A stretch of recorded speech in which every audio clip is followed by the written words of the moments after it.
money. I'm just getting money. Only making good, my money need a lot. I'm just getting money. I'm just getting money. Only making good, my money need a lot.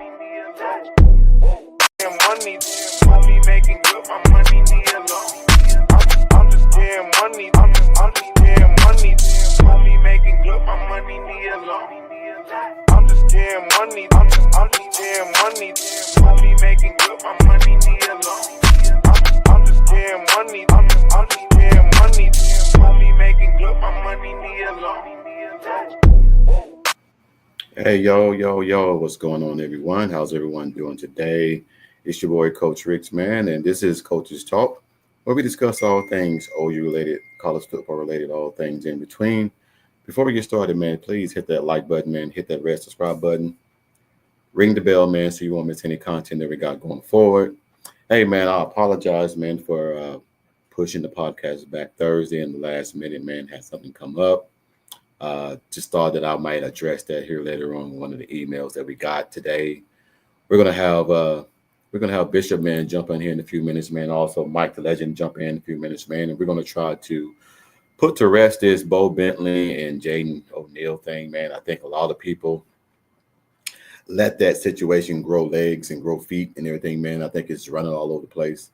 So I think today, man, is the last time that I'm going to address it and everything, man, because I feel like a lot of people took it as we didn't want Bo Bentley, that we didn't need Bo Bentley. I don't think that's the case. I think the way it went down was not the proper way, but that's just my take. That's just my take on that and everything. What's going on, Miss Kimberly K? Clam Curry, what's going on? I want people, man, to understand, man, is that we got the quarterback that Arbuckle wanted. I just feel like the way it went down and everything, man, was kind of backdoor to a kid and his family. But that's just my take. We're going to jump on these emails, man, because I've been putting them off since Thursday. Kimberly K, what's going on? Hey, to you too as well. Topper B, what's going on, big dog? Good evening, Coach Ricks. I'm trying to see, man, if Sooner in Texas is in here, man. He's supposed to be, we said we're going to let 2 members of the comments join the podcast and everything, man, but no one sent me their email address and everything, man, so they can jump on the podcast.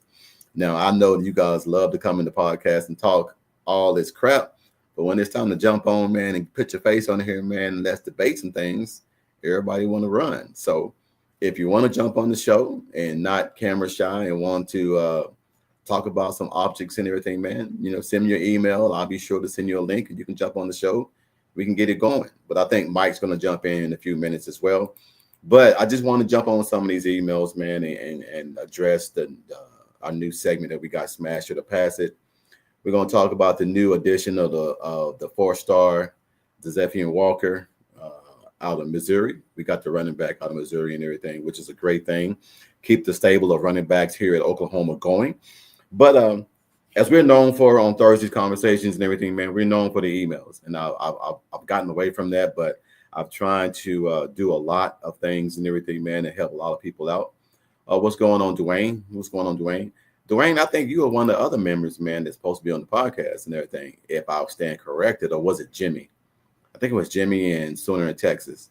But anyway, if anybody wants to jump on and everything, man, jump on in. I'll send you the link. We can debate some few things and, man, go over some of these emails and see how things go. But we're going to jump on the first email.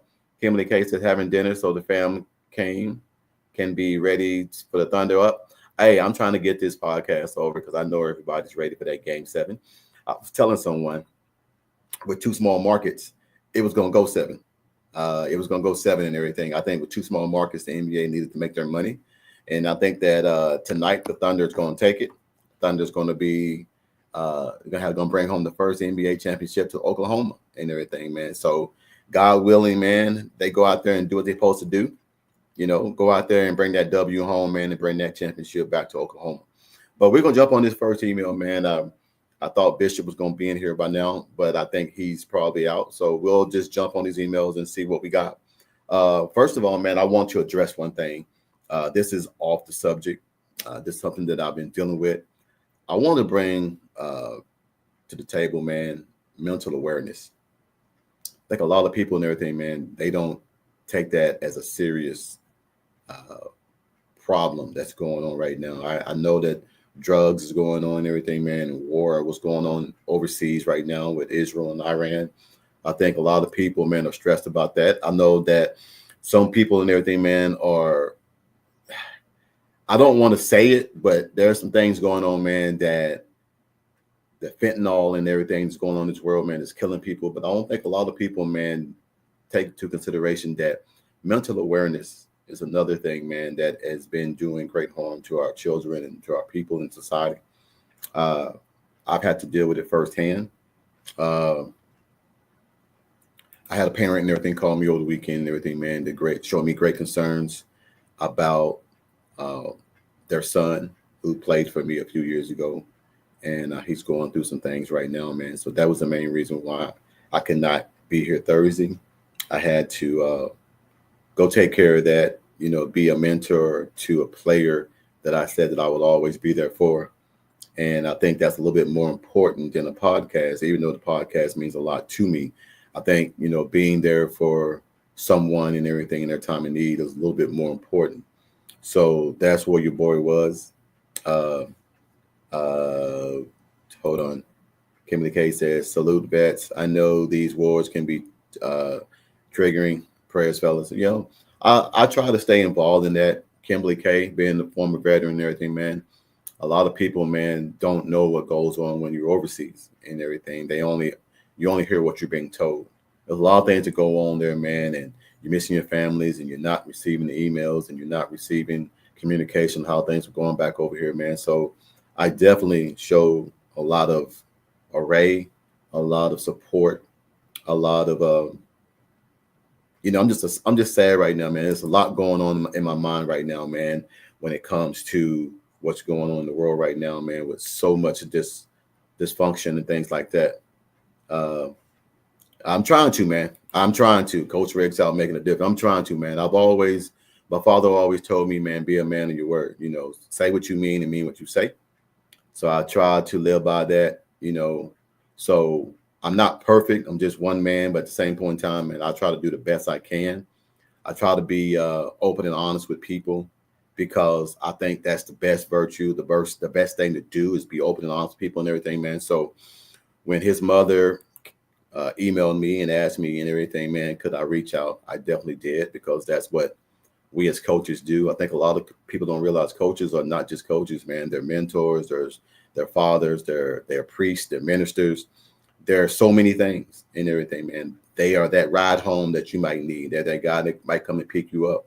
So I'm saying this to say this. If you know someone, man, that is dealing with mental awareness, that's dealing with any type of things that's going on in their life, man, be that helping hand, man. Lend that hand out, man, just to say, hey, I'm here for you. Whatever you need, if you need someone just to listen to you and everything, because I think that's what DJ needed, the player that I'm going to talk about here in a few minutes when this email that I got, just to reach out and see how he's doing and things like that, man. But I also want to say thank you guys, man. This show has taken off so well. I'm not going to sit here and lie to you. I didn't think this show was going to be that good. I was thinking, who want to listen to an old guy talk about football and talk about stats and things like that? But this show has grown legs, man, and I really want to show love to people like Kimberly K, man, and Sooner Cowboy and Jimmy, Dwayne, all the guys and young ladies that been here from day one. That means a lot to me, man. It just means that the things that me and Bishop and me and Michael and me and Jason do, the things that we do, man, it means a lot to us, and it means a lot to other people.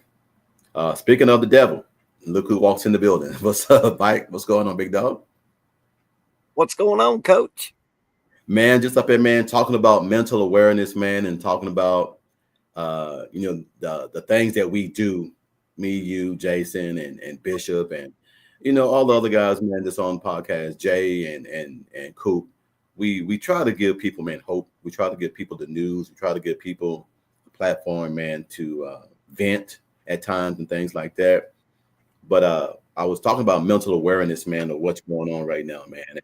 I had a parent reach out to me over the weekend, man, and it brought me to tears, man, because a former player of mine, man, that has he has he's all he has all well, I don't like using the word he has autism, but he has slight case of Yeah. ADHD thing.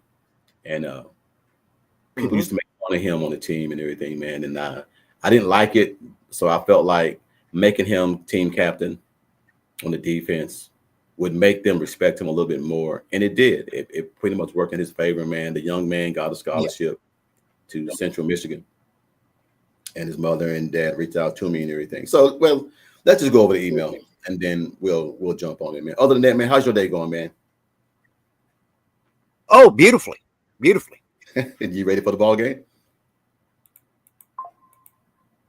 You ready? Are you ready for the ball game? Yeah, I'm ready for the ball game, Coach. Hey, so the Cowboy, I'm the same way, man. Hopefully, this doesn't turn out to be a world war. I mean, I don't think it will. You know, that old saying, "No news is good news," but at the same point in time, man, we don't know what's going on behind closed doors. I've been in some of those meetings. I had a high clearance level access when I was in the military. Not privy to all this information, but I was privy to some information, man, at times, man, that scared the shit out of me. To where now I'm like, I don't know. So, but just got an email just now from Dwayne Johns, man. Hey, what's up, man? All right, we're gonna jump on Dwayne's email and everything. Hey, what's going on, Mr. O'Neal? You are truly appreciated, because I appreciate it, man. Hey, it takes one to know one, man. I commend you, man, on how you are handling things. I think it hurt me more than anything, man, because I was a quarterback coach, and my dad coached me. And the way that you're handling this is the way that my dad taught me how to handle things. Is that sometimes and everything, man, when it looks gloomy and it looks like it's going to fall apart, it might not be that. It just means that you're not in the place where you're supposed to be. So I think God's going to put you in the right place. He's going to You put you know in the right what, environment. Coach? What's up, man? It grinds my gears. Why? What grinds my gears is these fans don't realize that these are 17, 18-year-old kids. Yes. And yes. You know what? Yes. Whatever the case may be, whatever the case may be with Jaden, I have no ill will against Jaden. Oh, hell at all. He's a good kid. He comes from a good, solid family. These fans need to lay off of him. I mean, he did what he had to do. And well, I'm glad because I No, go ahead, man. I'm sorry, I didn't mean to interrupt you. I mean, it just pisses me off that these fans, and you know what it boils down to, Coach? These are probably the fans at Pee-wee baseball, football, basketball games, living their sorry ass life through their children because they didn't excel through sports. You speak on it. You said it, not me. That's been I've been an advocate for that for the longest. But I'm gonna say this: a lot of these people are not parents, and they don't have the inkling of what it's like to be a parent that has a child that's an athlete and everything. So when you go and do that, it's different when you're talking on it, but when it's your child and everything, it's a whole different story. So I always tell people and everything, man, this and everything, man, you can't judge someone until you walk them out in their shoes. That old saying, don't judge a book by the cover, but you can't judge Mr. O'Neal how he's handling things. Yeah. When it's your son or your child, it's a whole new ball game. Like everybody sees me as happy coach and good luck. Hey, coach, he's always in a good mood. But once you cross my family or hurt my family, I'm a whole different person. And it's a person that you might not like. But that comes with maturity. That comes with growth. I'm going to be. I've had players, man, that have come here and it ended on bad terms. I'm still the one to be like, hey, I'm in your corner. Whatever you need from me. If you need for me to give you a recommendation, you need for me to call coaches, you need for me to, do some favors. I'm doing whatever I can. And I'm pretty sure, man, that a lot of this, man, is Arbuckle. He was given probably the green light when he got hired to hire whoever. And I can't blame Arbuckle for that. But I think the way it went down is something that I can't get behind. Is because I just feel like, man, that we owe this man the truth. And if you come in and say, hey, I'll admit that, Coach. Huh? Yeah. Well, I mean, just look at it like this. Mr. O'Neal, he's in here. I think that he knows what's best for his son. His son knows what's best for him. And who's to say down the road and everything, man, that this might be a blessing in disguise to where it would be better for him and his family to go and make his own mark somewhere else. Go and shine. And I'll be rooting for him. I'm not one of them kind of guys. I've had a lot of players, man, that have played against my team that I still root for. I still root for and everything. So I'm not going to be that kind of person. But my thing is to always be open and honest and tell people how I see it. So let me get to what Dwayne said. Dwayne said, this is one time I'm disappointed in Oklahoma. I'm a Sooner born bred till I die. What do you think Brent thinks about this? Mind you, other recruits will be looking at that situation. It seems as though he's moving away or someone from loyalty. I don't think he's moving away from loyalty. I'm gonna tell you what it is, guys. Tell you guys and everything, man. I have plenty of friends and everything, man, that's in the Clemson family atmosphere. They're still connected with PV. BV, man, is pretty much, he assembled this team and these coaching staffs to pretty much take some of the load off him. You got to realize, man, this man's wife is fighting for her life. She's fighting for her life, her family, her kids. And we're not looking at that. We're looking at the sports side. We're looking at it from a fan side. We only see Oklahoma better be good. Oklahoma has to be good. We're already thinking, well, what if Oklahoma ain't good? Or what if Oklahoma goes this? Do we need to make changes? The season hasn't even started yet. This man is fighting. I know. Him and his wife is fighting for their lives, for their kids, for their union, for their marriage, to still be here to see her kids grow up and have grandkids. And we're talking about football. We're talking about football. Once my father passed, I finally realized that football is just a moment in time that gives you excitement and gives you enjoyment. Your family will always be there for you to give you that eternal and that lasting joy. And people don't realize that. People don't realize that, man, is that even though I would have loved to have had Jaden, maybe it's going to work in favor for both sides. For both sides. So that's what I want to say. So I want to say that, man. I don't want to try to be negative, man. I want to be positive all the time, man, because we get on here, man, and we go ahead. Go ahead, Mike. I was just going to say that another thing. These am I not coming in? Yeah, we hear you. We hear you. No, we hear you. We hear you, big dog. I was just what? As Chuck I was says, just going to say that these. Go ahead.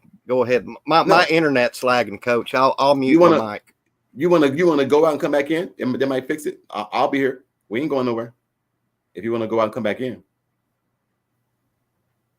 All right. So try that. Am I coming in right now? Yes, you're coming in right now. So Chuck says, Coach, you are so right. Some of the fans were so rude to him and still are, even though his family is going through what they are now. I mean, hey, look, man, look.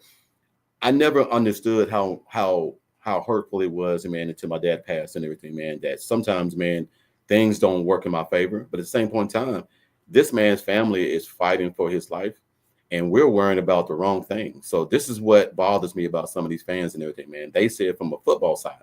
They don't see it from a family side. This man's wife has cancer, so he's trying to deal with her, trying to deal with his kids, trying to deal with the players, trying to deal with the parents, trying to deal with the fans. And then he got to worry about his own world, his own self-help. So a lot of people, man, we're looking at the wrong thing here. So when Mr. O'Neal said what he said a few days ago, I was cool with that because that's him protecting his son. I get that. And I'm not mad about that. What I'm mad about is that the fans that don't see it from his point of view. Imagine your child putting everything in one basket, and then you go to the school, you move your family there, you show great support, you show them that, hey, I want to be here. And then they pull the rug up from under your leg. What are you supposed to do? So I don't know what people are looking at and everything, man. So yes, they're looking at the side from Oklahoma's point of side. They're not looking at it from the O'Neal family side. So that's what bothers me. So I'm okay with that, Mike. I'm okay with that, and I'm not gonna let it bother me. Sooner Cowboy said, I think BV and the staff did the right thing. Didn't let Bentley commit until O'Neal found another place. So, which is like the Florida State. Well, it might be Florida State. I don't know. We don't know if it's Florida State or not. Do you, Mike? You think it's Florida State? What's that? Do you think that Jaden O'Neal is going to go to Florida State?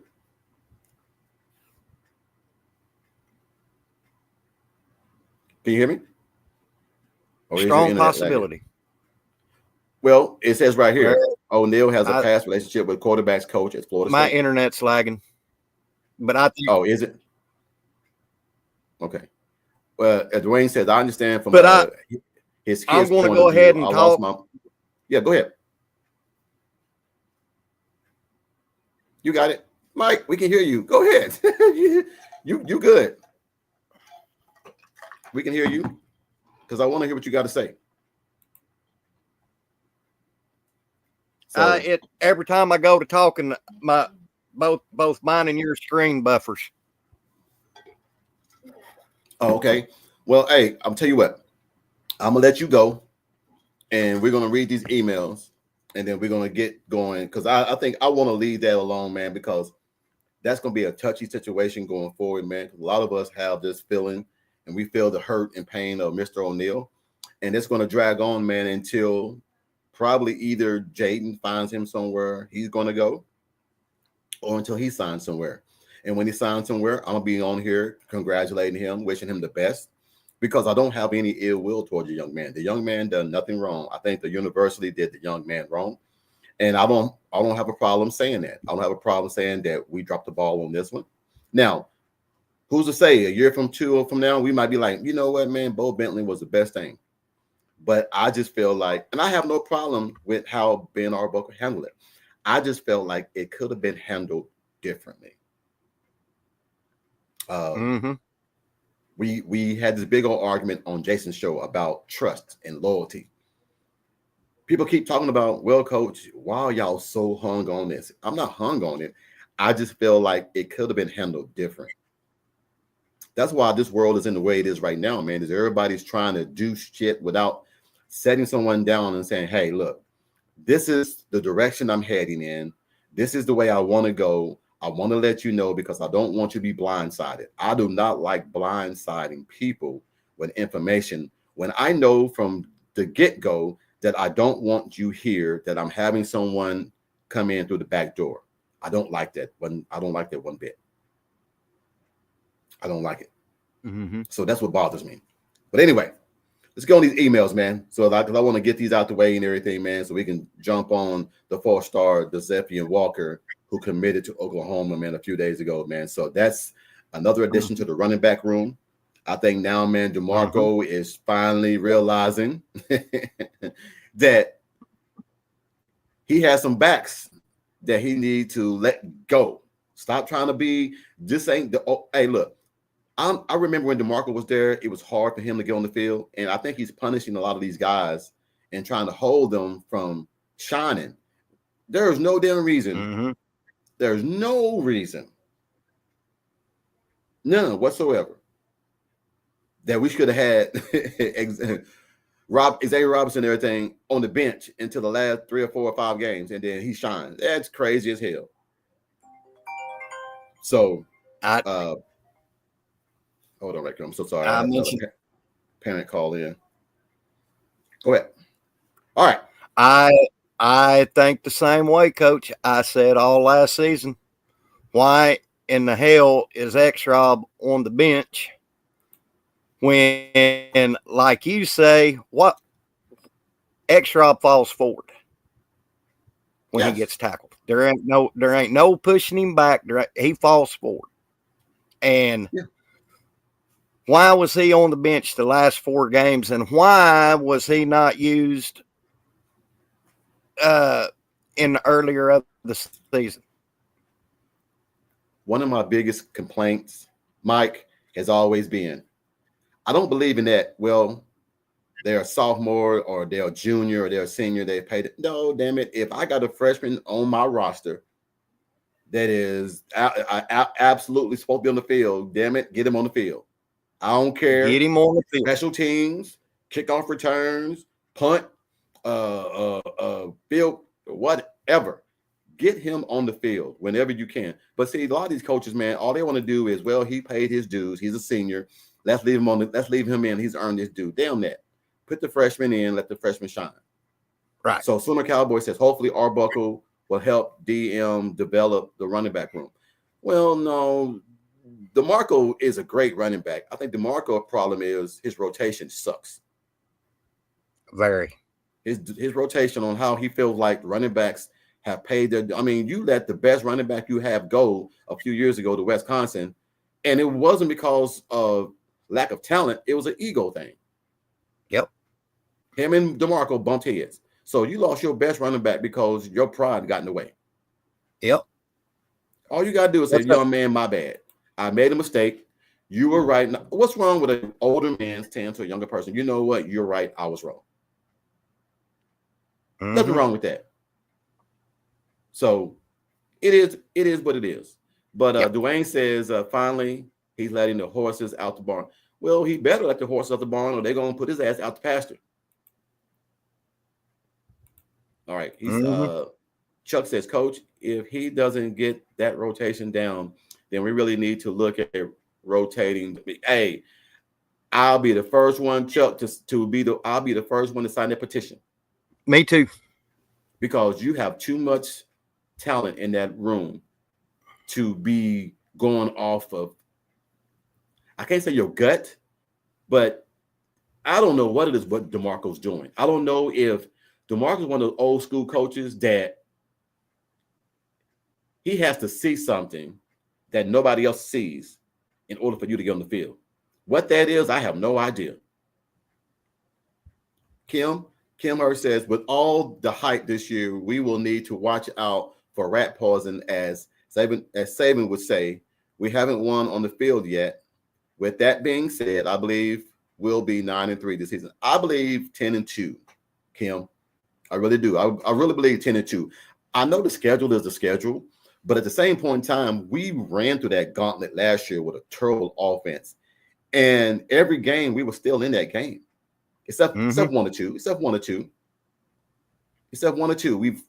But not all the games were blowouts. No. The Texas game and the LSU game got out of hand. LSU got out of hand because we couldn't do shit.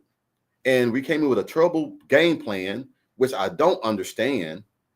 But as Bishop says, any defense that comes in here knowing that you can't pass the ball, I'm going to put pressure on your ass and see what you're going to do. Mm-hmm. So, Sooner Cowboys, DeMarco Murray hasn't been good in developing running backs. Wasn't all his fault, but hopefully Arbuckle will help him. Well, look, guys, Arbuckle is not a running back coach. Arbuckle is a guy that can put guys in space. So that might help DeMarco out, but still, it doesn't matter if you don't put the right personnel in. We can sit here and say all this we want to about DeMarco and do that. If you don't put the right rotation in, it doesn't matter. On 3rd and 1, if you don't have X-Rod in, but you have one of the freshmen in, that's a bad matchup. Now, if it's 1st and 10, Then you put the young guys in because now they can space the field. Because we all know football is down in distance. Football is down in distance. I don't care how you look at it and what you say. It's down in distance. Dwayne says, next time, Coach Rick, send me the link for Thursdays whenever you do the show. Hey, Dwayne, if you want to come on now, I can bring you on now if you want to. It's up to you. It's up to you.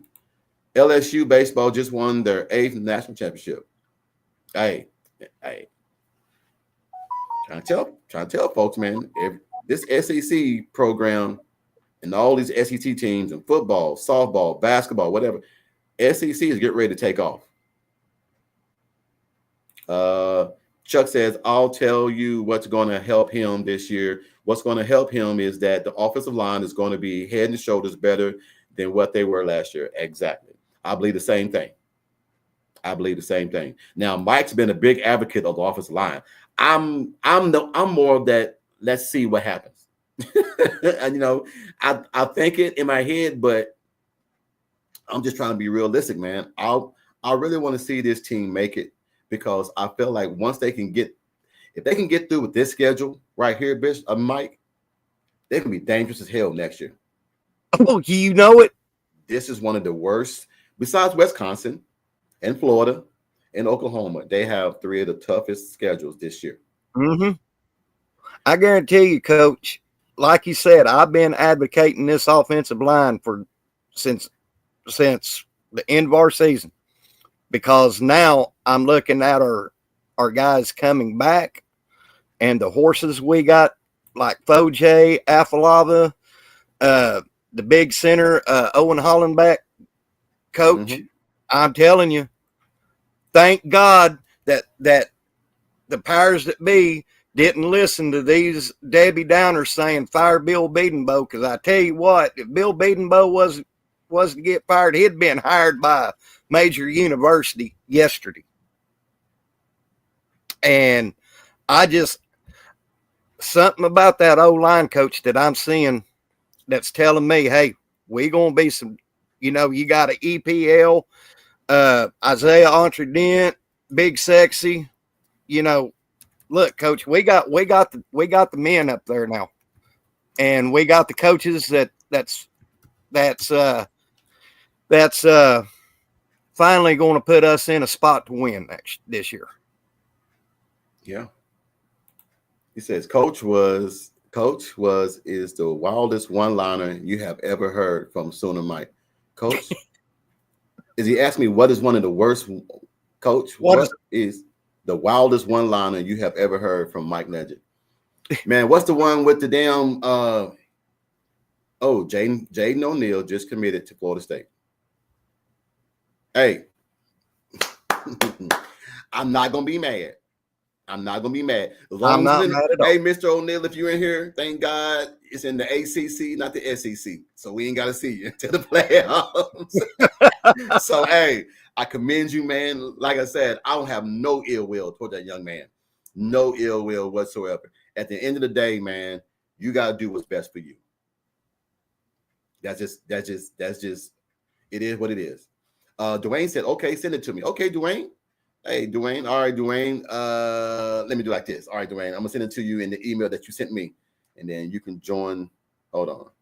Hey, Mike, talk right quick. I'm going to send Dwayne this link so he can jump on the show and talk with us.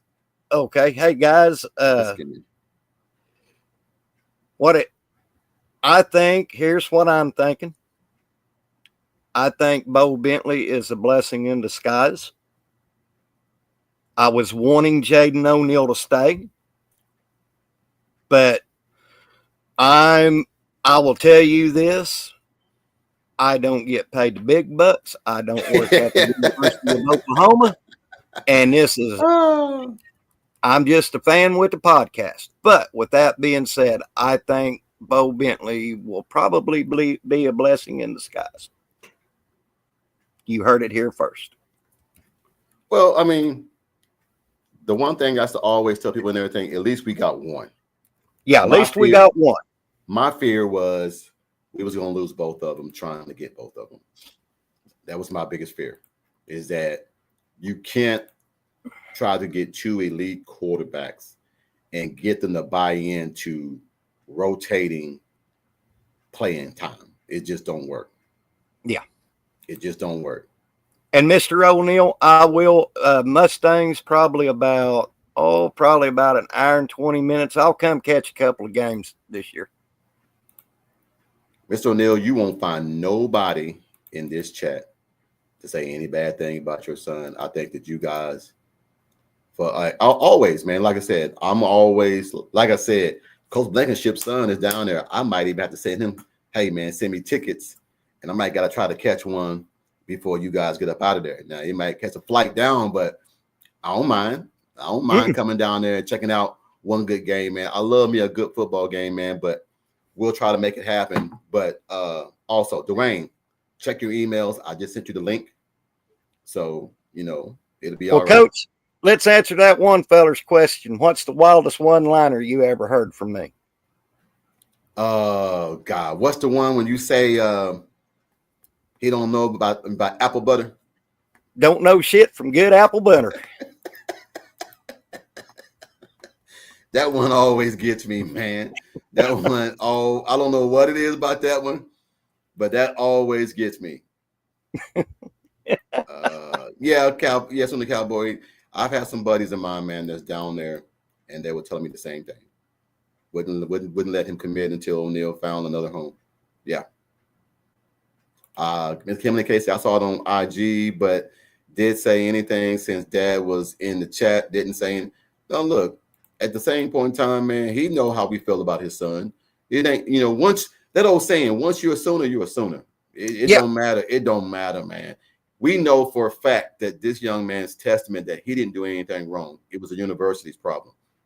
Kimberly K knows me too good. She said, drinking your own bathwater.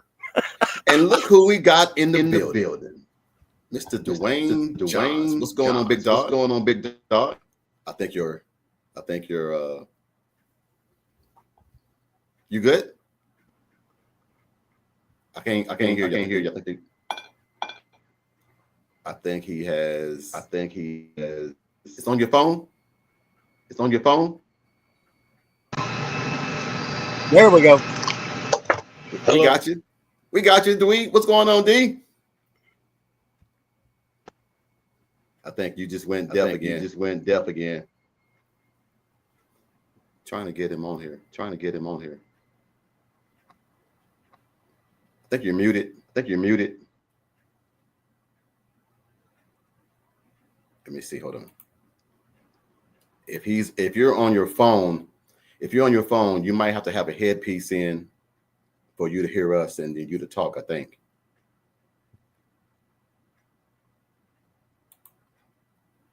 Try it now. Still can't hear you. Nope, we can't hear you. Try to go out and come back in, and let's see what that works. Trying to see. I can't read his lips.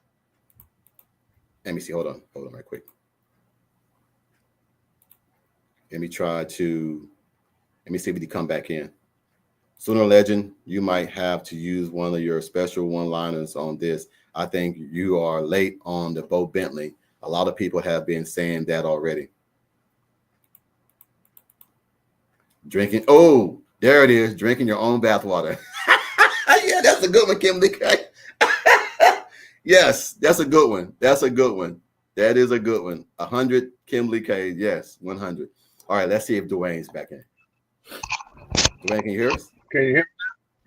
Yeah, I can hear you. Hey, what's going on, Mike? We got you. What's going on, Dwayne? Hello, Dwayne. Hey, ladies and gentlemen, we got Dwayne in the building. Dwayne, man, welcome to the show as always, man. Thank you, man, for being a loyal subscriber, man, and coming on and jumping on with us, man. What is your thought on Oklahoma losing Jaden O'Neal to Florida State? I've been an Oklahoma Sooner fan since I was little. So I was there when Barry was there.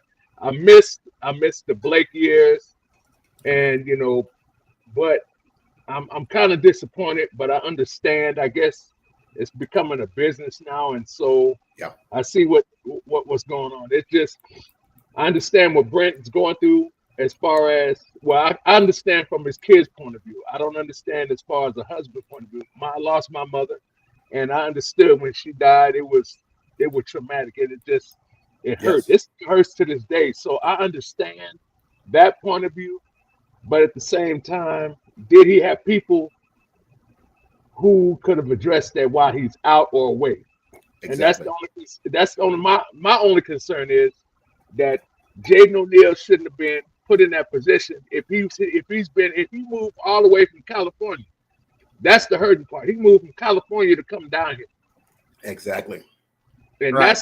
that's my point. And it just feels like they left him out to dry. I don't want to say what I really want to say, but they those one-liners Mike the Legend they always talk about. You left my butt hanging in the breeze, if you know what I mean. I got that from Platoon, so that's where that come from. So I mean, I understand that, and by the way, for the record, I'm at work right now, so I said let me go ahead. I was gonna try to wait for Thursday, but now I said let me get on here today. I've been wanting to get on here, so Hey man, the invitation is always there. Now you have the link. Yep. Whenever you want to jump on, man, just jump on in. This is what this show is about, man. This show is about the uplifting, man, the family that we have orchestrated in this comment, man. Everyone, man, jumping on this podcast, man, from Mike's show, my show, Jason's show, whatever. It's gonna. And Dwayne, you have an open invite on my show as well, brother. I appreciate that, fellas. I really do. It kind of makes me feel like is it really hard to do a podcast? And I'm just a regular Oklahoma guy that's living in Louisiana. And I was thinking about it. I said, man, I don't know. I don't know. But hey, it is. We'll see. Who knows? But I got a friend of mine who just sent me a text talking about, LSU won their championship, and then he said, Indiana's going to win the championship too. I said, nope, not going to happen. Not in this lifetime. Hey, when Indiana win one, a duck's gonna start growing feet and walking on earth and everything. It ain't gonna happen. I told him, I said, look, I said, we lost, and I kind of figured OKC was going to lose in Indiana. It just, I was watching the game. They started losing, I think, before halftime, and I fell asleep because I was tired because I got off work. I said, you know what? I'm just going to watch it. And then when I fell asleep, I woke up the next morning, they lost. So, I mean, I kind of figured that. But now I'm starting to see they're being real focused now. So we already know what the situation is. So I'm not even worried about it. This is what it is, Dwayne. Like I told people before this series started, you have two low market teams. The NBA is going to make their money. This game's this is going to go 7 games. I've told people before that. Oh no, coach, OKC. Somebody says, what did Shannon say? If it's a duck, it's ride a truck and all this. OKC in 5. No. I already knew it was going to go 7 because these are two low market places. And the NBA is not making no money on revenue. They got to make it on TV. Right. So if it goes 7, NBA is going to make pretty much to $250 million on revenue sales just for the game going 7. If it would have been LA if it had been LA versus the Knicks, this game been over in 5 because they would have already made their money in 2 of the biggest market places. But I already got OKC winning tonight. They don't lose at home hardly ever, but I think it's going to be. This is the last game. There ain't no tomorrow. There ain't no. I mean, it's going to be bring ass, get ass kind of thing. Absolutely, and you're right. It just. Again, like I said, I knew they was going. When they lost, I knew what the deal was because them dudes, they were kind of upset. Yeah. And something Chet said in his interview, he said something, and the guy asked him. He said something about his play. He said, "You know what?" He said, "You're just gonna have to wait and see the last game." And I'm thinking in my mind, okay, all right, Chet got it on his mind, but at the same time, Chet got to step up and have a better game than he did the other night because all hands on deck tonight. All hands on, Hey, Coach. Yes, sir. I got to tell you, when the season starts this year, I got a new award that I'm going to hand out. Oh, what's it called? Worthless as hen shit on a pump handle award. Mike, you and these sayings, man. Look, you and these sayings. You and these sayings. Hey, Dwayne, man, you want to jump on? You want to stay on, man, for the reading of some of these emails, man, and give us your opinion? Sure. I can do that. All right, man. We only got 6, so I want to try to address these real quick and everything, man. Then we can. Oh, what happened to him? Hey, Dwayne, if you're in there, man, come back in, man. We're gonna be here. Come back in. Come back in. All right, man. The first email, man. What's going on, Coach Ricks and Bishop and whoever else on the panel? My name is Beverly Johnson, and I am from Rock Hill, South Carolina. Coach Ricks, you used to coach my son, Devin Johnson. DJ, I was talking to some of the other parents, and they gave me your email. What's up? Okay, they gave me your email.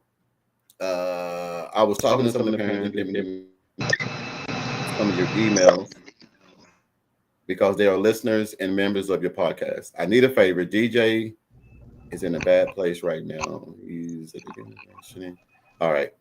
This is a little bit personal. It says, this is where I went Thursday. I had a player. He has, I don't like using the word, he has ADHD. All right. He's one of those kids and everything, man, special needs kids and everything, man. But I don't like using that word, special needs kids. And his mom and dad wanted me to talk to him and everything. He's at Central Michigan right now. And they said he's dealing with depression. So that's where I was at Thursday when I didn't do the podcast. I had a former player and everything, man, that's going through some things in college right now. And that's why I started dealing with mental awareness. We're all talking about the world, the war, what's going on. We're all talking about, ethanol and everything, man, the drugs and going on in this world and everything, man. One thing that nobody talks about is depression and mental awareness. That's one of the most devastating things right now, man, that people don't realize. So I'm not going to finish that one. I'm going to get with her. I don't want them knowing. I mean, there's a lot of things that were said on that right there, man, but I'll skip over that. I forgot all about that. That was where I was at Thursday. So I'll get with you later on that.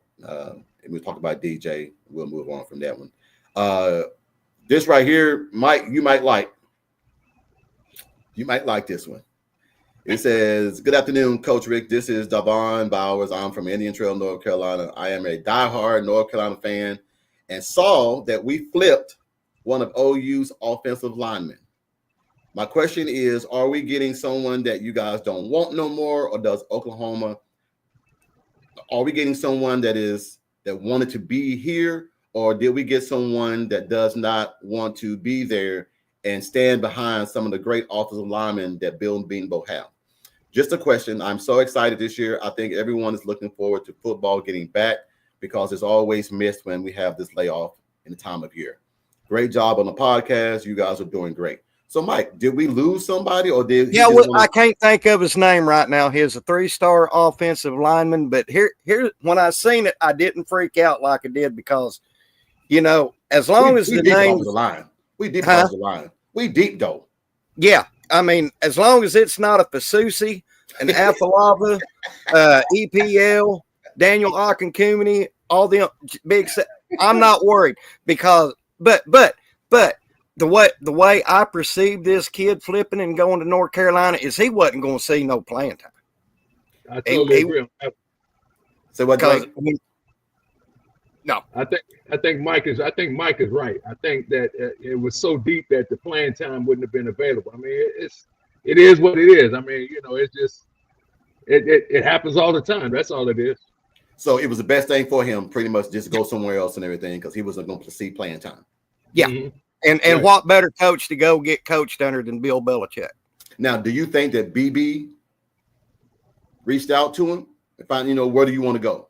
Yeah, probably. And maybe reached out and say, hey, I got a guy that wants to come there. Are you guys looking?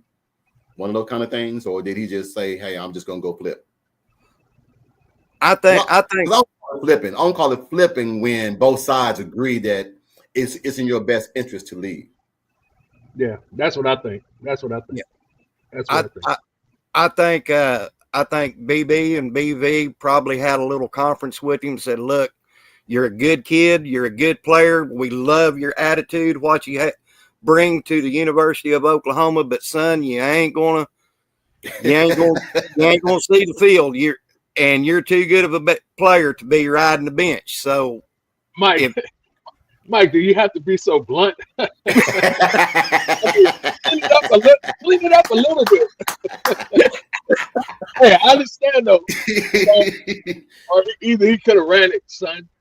You know, I'm sorry that you may not be able to see the field this year. If you want to wait a year, I mean, hey, but hey, it wouldn't be Mike the Legend if he didn't run it like that. So hey, I ain't mad at hey, him. at the end of the day, man, he did what's best for him. Yeah. So right. I can't be mad at him.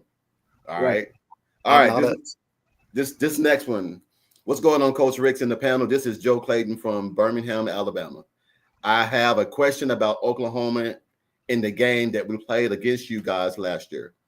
I won't lie, my Crimson Tide came in with that game overconfident, thinking that we were just going to roll over on you guys, and we got beat down in the process. Well, it turned out that you guys were the better team that day. Do you feel like there's going to be something similar to that this year? If so, what can we do to move the ball on that special defense? That's one thing. That's one thing I can say about Oklahoma's Brent Venables. He's bringing that nasty ass defense back to Oklahoma. Here's what for your time. Good luck this year. Roll Tide. Here's what you're going to need. You're going to need. Oh, here we go. You're going to need a D9 dozer. You're going to need a road grader. You're going to need a pair of Peterbilts, and you're going to need a road scraper. Mike is talking about full construction. I know, man. He's talking about building and tearing down. I'm like, what's really going on?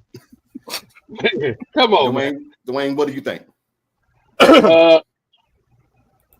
I think it's not going to be no blowout next year. I can promise you that. It's really not going to be. I think it's going to come down to. I think it's going to come down to the wire. Maybe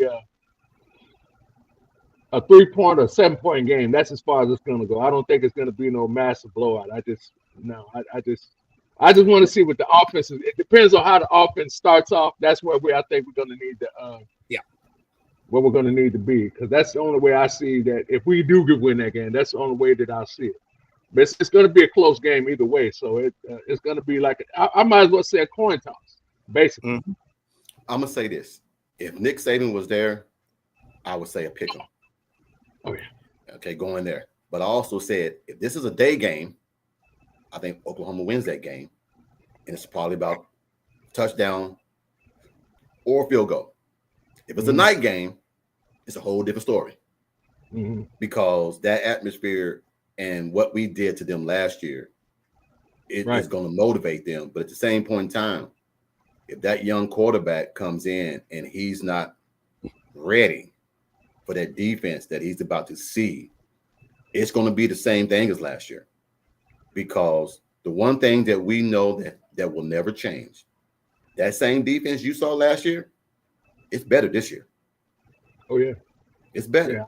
Now, I always try to tell people, when I beat someone on my home field handedly and we go to your home next year, that's a 10-point swing. Absolutely. 10-point swing. 10 points just given to you because it's at your place. Mm-hmm. Because you're going to play harder. You're used to that atmosphere. You're used to what goes on there. We're the guests. So it's 10-point turn. But I still feel like, man, look, if that defense stays the way it is, and Arbuckle and Kevin Wilson and all those guys can get us 25, 30 points, it's a wrap. Yeah, Dwayne, I don't see nobody scoring 35 and 40 points on us no more. I don't see that either. And you know what? Yes, sir. Go ahead. I know what you said, but I think the one person though I don't think anybody's considering is Kevin Wilson.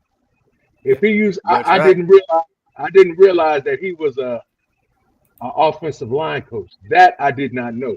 Yeah, as well as an offensive coordinator. See, that's the thing. And see, all those Texas clowns who've been coming out here clowning and all, them dudes are idiots. And They you live, know, they live in that fairy tale land, man. They live in that. They live in Alice in Wonderland, man. They live underground.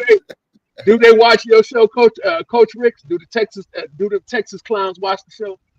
You Yeah. know what? I hope they're watching. And guess what? I'm ready for you. You know what it is. Come and get me. Come at me. We always say that, Dwayne. We always say that, man. There ain't no hiding. My daddy always told me, if you big and bad enough to talk some, you better be big and bad enough to take some. And that's just the way it is.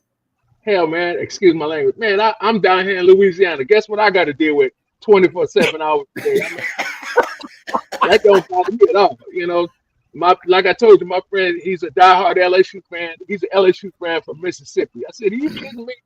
Are you kidding me? Come on, man. You with the program. You from Mississippi. But I can respect it, though. But, you know, like I said, he thinks he's going to turn me from Oklahoma. That won't ever happen. You know, I'm born, bred, and raised. That won't ever happen. I'm going to talk. Man, look. I told him, I said, if OKC win tonight, I told him I don't have no ink at all. I told him, I told my wife, I told my son, I said, if OKC Thunder win tonight, I said, I'm going to get ink right here on right there on the arm. I told her, I said, you know, just be prepared, because my son said, no, you're not. No, you're not. Man, I said, okay, I'll show you. But that's definitely what's going to happen if they win it. I'm going to do what I got to do, because, you know, hey, it is what it is. I'm a proud Oklahoman, so, you know, born, bred, and raised. I think me and Mike go back. I was born and raised in Oklahoma, man, a little small town called Sparrow, Oklahoma, a little small town. And me and Mike talk about this all the time, man, is that when you grow up in a small place, and man, and don't let me get me wrong, I love Louisiana, man. There's some small country towns in Louisiana, but they're different than Oklahoma. Oh yeah, Oklahoma is just that place, man, to where, at least in Louisiana, you got the Southern cuisine, you got that home cooking down there, that Cajun, as they want to say, that Cajun cooking. You have that. Oklahoma, man, is just a flat land of just nothing. When I go from Tulsa to Sparrow, I see more damn cows than trees. I see more cows than trees. And then when you go from Little Rock to Fort Smith to Arkansas, I see more trees than cows. So it's just a little small place, man, to where we call home. People don't understand about Oklahoma, man. Football is all we have. Right. And now you're going to bring a championship home to Oklahoma in basketball. Right. It's just going to make Oklahoma that much more important. So people don't realize that, man. People don't realize, man, how important Oklahoma is, man. They really don't. Yeah, I mean, you know, like I said, I left Oklahoma City in 1992. And Oklahoma, you know, it was still Oklahoma. At that point, it really didn't have anything exciting or anything like that, you know, because it was all, like you said, all they had was Oklahoma Sooners, and that's it. And so over the years, they built up. And even like with Bricktown, I mean, all that was different. When I was growing up, all that, I mean, everything, we used to stay on the east side of Oklahoma City. And it's like once I mean, it was like the ghetto hood and all this kind of stuff. But then they built it up. Now they got Bricktown. They got that little, what is that, with the river and all that kind of stuff. Oh, yeah, the canal around the city. Yeah, that was never. I mean, I was shocked when I found out about it. Even with that, they're building an amusement park and all this kind of stuff. And I see they got big old, what is that? The big old K that they have right there. That big old white K with the bridge right there. Yep. I mean, it's just amazing. And you know, I went back to, for funerals and stuff like that. But I'm gonna have to go back, you know. But it makes me proud, and it makes me feel good to be from Oklahoma. That's where I was born and raised, and I would never deny Oklahoma City. You know, like I said, my friend always tell me, he said, "Well, you're a New Orleanian and all that." I said, "No, I'm not a New Orleanian." I said, "I'm an Oklahoman that lives in New Orleans." Transplanted. Yeah, I stand by that statement. I'm not a New Orleanian. I'm an Oklahoman that lives in Louisiana. You know, that's what it's always going to be. I represent Oklahoma 100%. So nobody can, they can try to change it, but it don't work like that. You know, my daddy had a saying: you can take the boy out the country, but you can't take the country out the boy. That's That's so true. That's how I am. You know, it's like my truck. I got a truck a little while ago, and guess what color it is? You know, your What's background, that Crimson? color, that background, like on your background right there. That's the color it is. Black rims. I had to do it. You know, I seen it. There you go. And, you know, like I said, I represent. You know, I'm a Oklahoma Sooner. I'm a Dallas Cowboy. You know, hey, that's. You know, shit. You know, hey, you know, hey. I knew there was something I liked. Damn. You know what? You understand, Mike the Legend. You should understand, Coach Rick, because we're right there. I mean, you know, never was a Houston all, and never was. We right there. So I mean, that's how. Hey, I was born. Hey, again, like I said, I've been ever since I was like little. You know, Oklahoma Sooner, Dallas Cowboys. So, but hey, it is what it is. You know, but you know, that's why I stand my foundation all the time. It's like my son. He was born in Louisiana. He's a New Orleans. He stays in Texas, but the thing about it is he roots for the Thunder. He roots for the Thunder because I root for the Thunder. And so he just, you know, that's how he is, you know, but he's still LSU, you know, whatever. But he's a Saints fan, but you know, he's got that Oklahoma blood running through him. Man, I'll never forget when I was a little bitty boy running around with the number 12 Roger Staubach jersey, throwing a football, pretending me and my little ass out in the backyard chunking the football. Boy, I just thought I was Roger Staubach, brother. All right, guys, we got two more emails, and then we're going to jump on something else. But this might entice you guys a little bit. This is going to be, they want us to fill out something, Mike. It says, hey, Coach Riggs and Bishop and whoever else is on the panel. My name is Derek Malone, and I'm from Little Rock, Arkansas.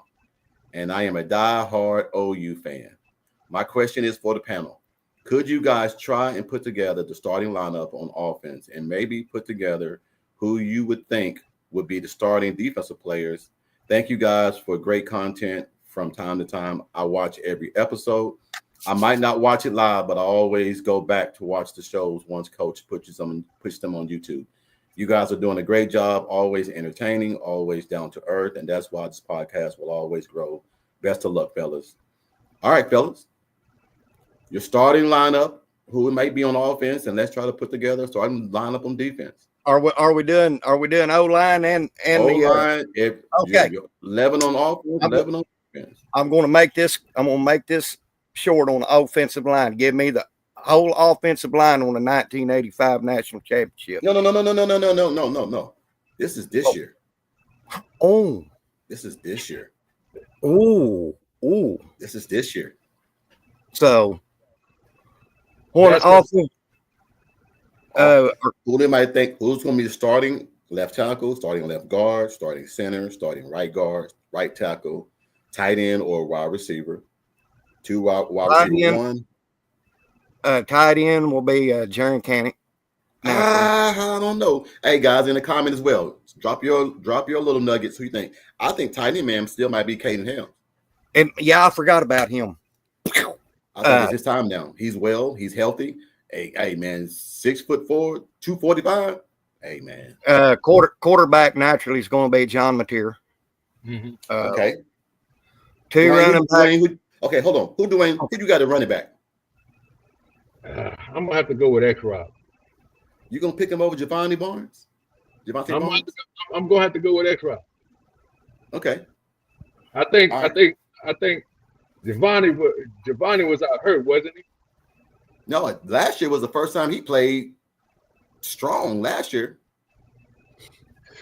it's the best he ever looked last year. But I think Ott is going to be the running back this year. Starting, okay. That's that. I'm gonna say it. That's that bullshit that I was talking about with DeMarco. X-Rod has proven that Me and Bishop and Mike, we always say when X-Rod falls, he falls forward. Nobody ever knocks him back. He still leans forward and gets that extra yard. So when you have 1st and 10, I don't mind seeing Javonte Barnes and Ott out there. But when it's that 3rd and 2 and 3rd and 3, you need to have X-Rod big ass in there for that presence, because he's going to get you that 3. See, and I agree with you with that one, but I just see DeMarco. I don't know what he's doing. I mean, like you said, you made a comment earlier about the being. He's an old-fashioned coach that you got to prove to him. Damn that. Them days are over. Yes, thank you, Dwayne. Yes, them days are over. Them days are over. Man. We got to go with the best running back now. And this thing with when he was was dealing with Coach Bob Stoops and all that, when he was fumbling the ball, Bob Stoops took him out, and that's why I was pissed off with him when he didn't take what's the recruit name was? He did not take Tatum out. He just kept him in there running. Why? Why did he do that? Because he was on his good side. He was. See, when you let your best running back go to Wisconsin because y'all have beef, and you can't say, you know what, young man, that's my fault. As an older adult, and I'm the coach, I can't have my pride stand in the way of good judgment. Right. I got a running back and everything, man, that has done everything I said to do. Now, he might not do it the way I want it done, right, but it gets done. You can't penalize that young man because he's a dog and he's like, I want the freaking ball in my hand. You want somebody to say that. Right. But I guess old days coaches that don't want you talking back to them. I got a problem with that.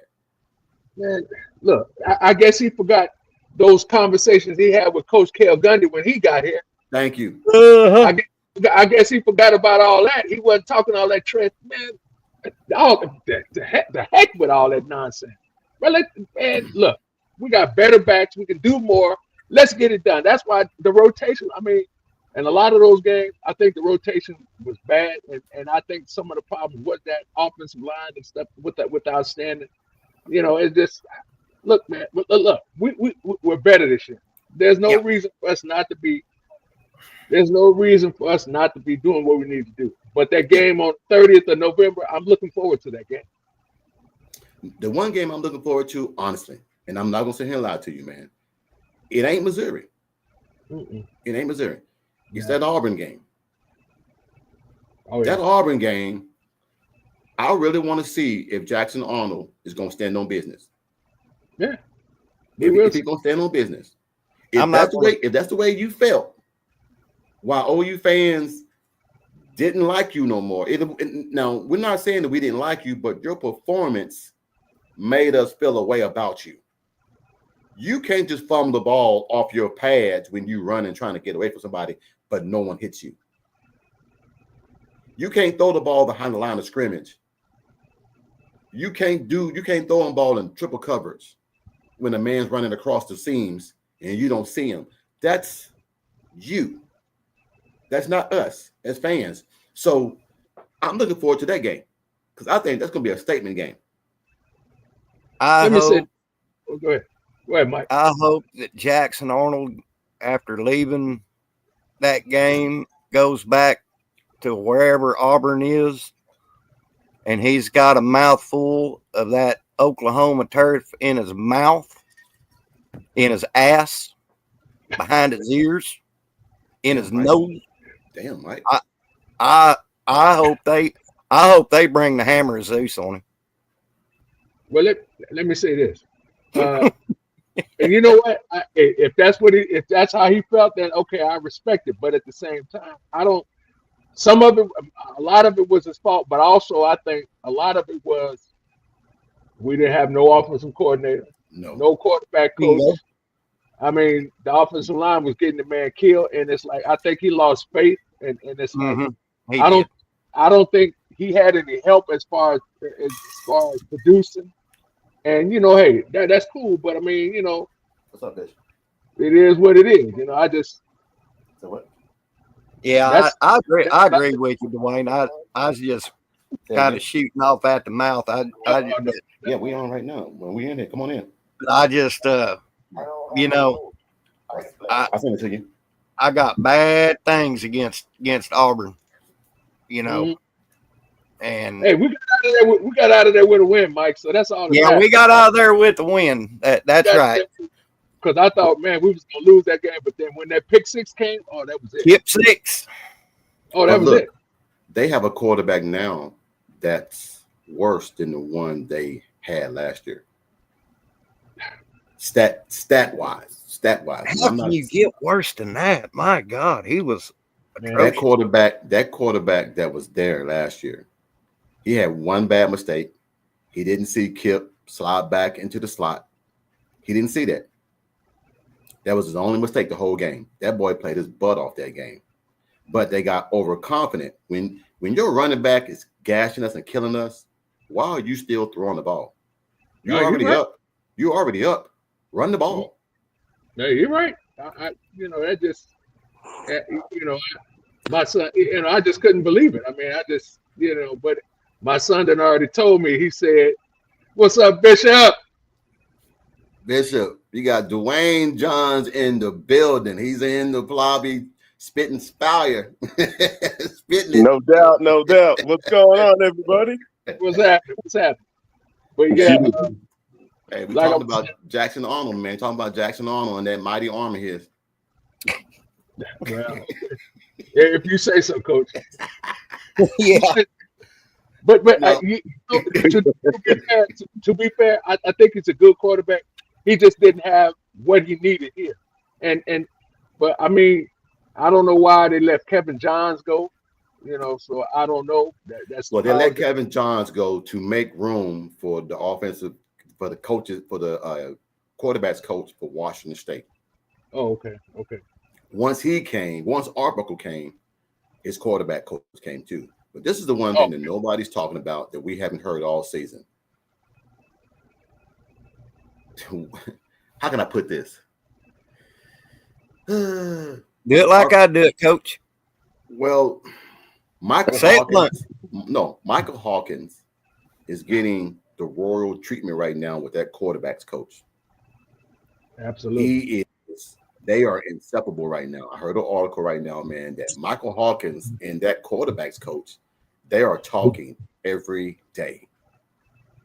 That's what you need to build confidence. That's what you need to build they're going to have a scheme of their own. Now, here's the thing I don't like people saying. People are saying, well, John Mateer is going to come. I think that at some point in this season, we're going to need Michael Hawkins. Yeah, absolutely.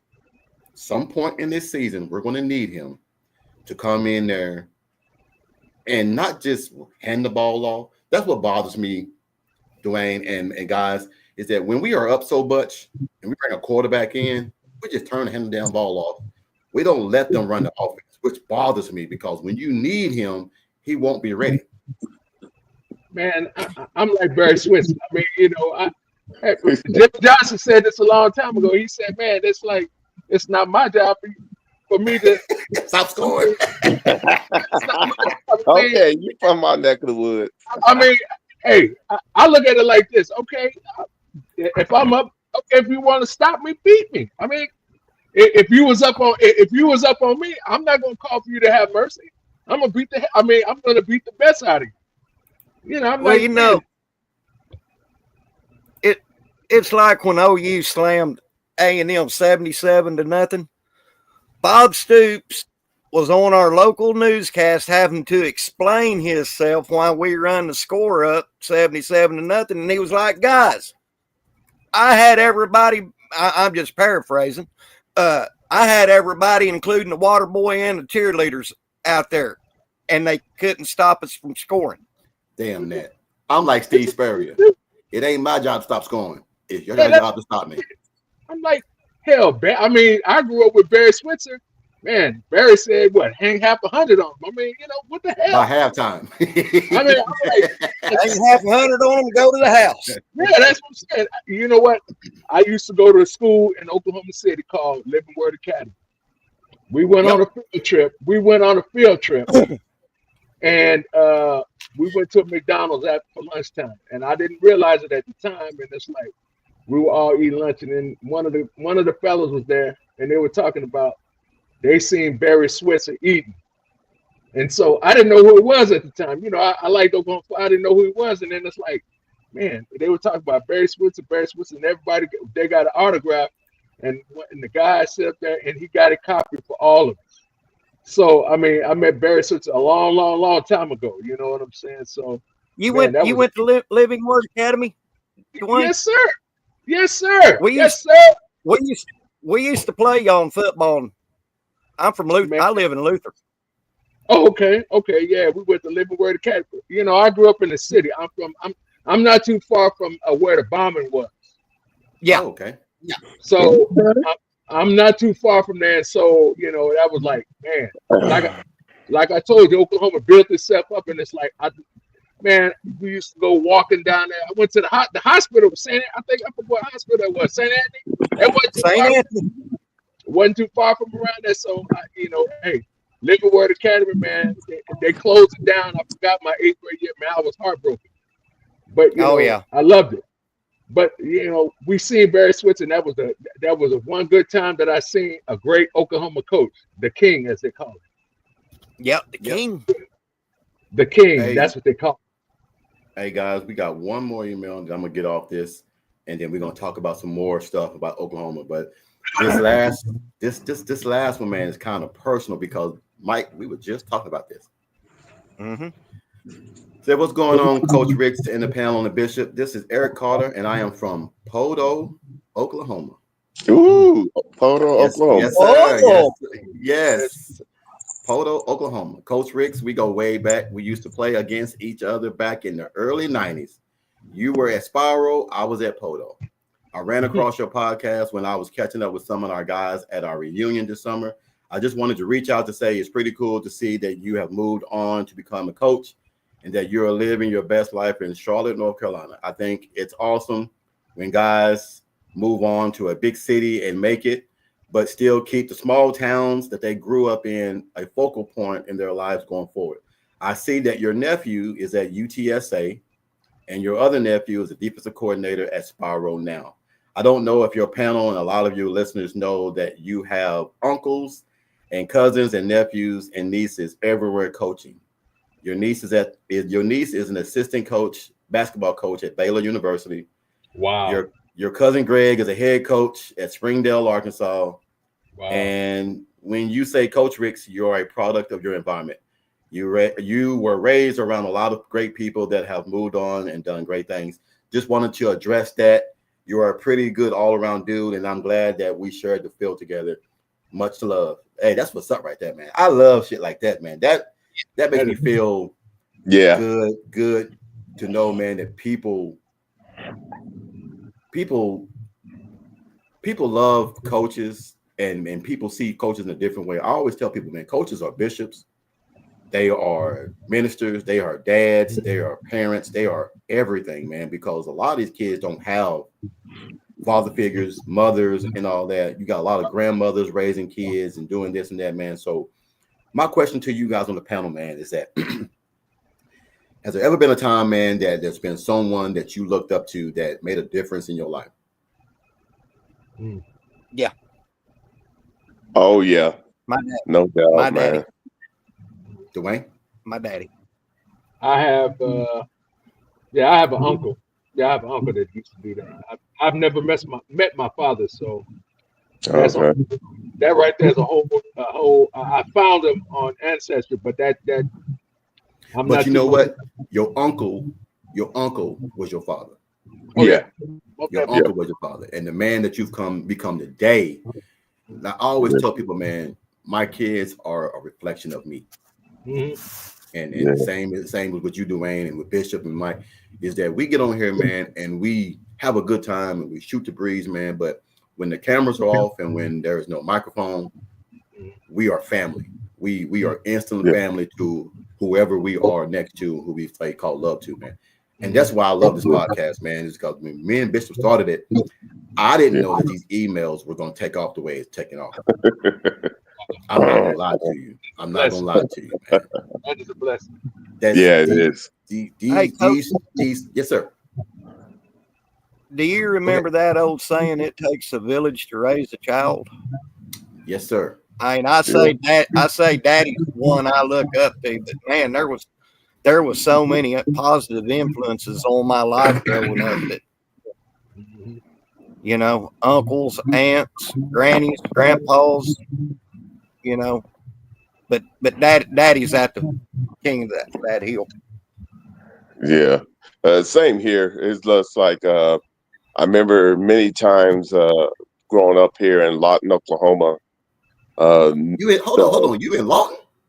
Yeah. Oh, Bishop. I was stationed in Fort Sill, dog, for like 8 years, dog. Right around the neck of woods. From Fort. Dude, we gotta talk. We gotta talk. Because there's some places I've been. In Lawton. Boy. Come on, Let me man. tell you. Yeah. Go ahead, my bad. Man, No. Hey, ain't nothing wrong with that. No, it's just remembering that my dad always mentored DeWell Brewer, James Trapp. There was Kevin Crushmore. There was a lot of kids, Martin Chase. You think about it, and he mentored. And at the time, I didn't really comprehend and really truly understand that his unconditional love was teaching me how to be in this world and how to build bridges. And, you know, it's just one of those special things that as you mature, you start understanding the complexities of what he was able to do and how he made sure they were on top of their grade. So by the time that DeWell Brewer got to OU, he had a good foundation of how to study. Yeah. So he poured into each and one of his guys. And at the time, I didn't understand. But now, in retrospect, man, he's my hero, bro, because he was showing me how to be a king. Hey, man, I think everybody's had that. I think everybody's had that in their lives right now, man. Like I said, I wasn't laughing at you, Bishop. Ryman Lemon. Yeah, Ryman Lemon. I've been talking about. He wants Mike to say, "I'm Roscoe Pico Train." hey, Dwayne, boy, let me tell you, Lemon. Hey, Ryman Lemon is who? Boy, let me tell you. I've been catching. I had to laugh. Hey, go ahead, let me do your thing, hey, man. He's that dog with the pork chop around his neck. You know, he's that dog right there, man. He is always on his toes and everything. But definitely. Hey, Kyle said, depending on how we do versus Michigan, I might make another 8-hour trip to Norman for the Auburn game. Well, I don't know about that. I'm in Charlotte, but I know I'm going to the Texas game. Oh, yeah. I gotta go to the Texas game.